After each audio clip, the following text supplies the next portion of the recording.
Giờ thấy mò máy rồi nè, chân nè. Hả? Thật chứ? Máy này mà rớt thấy mò nữa. Mò với bạn được mấy trăm. Rồi, thôi lấy đâu, lấy đâu. Thằng lên cho mua lấy đâu. Lấy đâu rồi. Đúng. Đúng.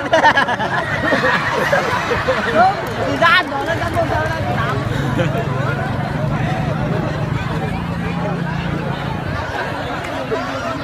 Ủa à, cổ ra nó đi Việt, nhiều đi Việt. Sao? Phải không ạ?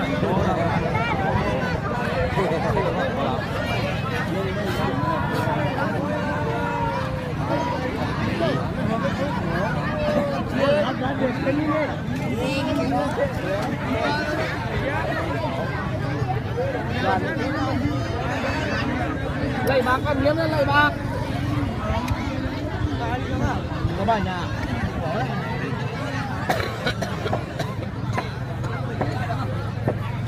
Đưa một chuẩn bị đi. Hả? Lấy khỏe tầm bằng.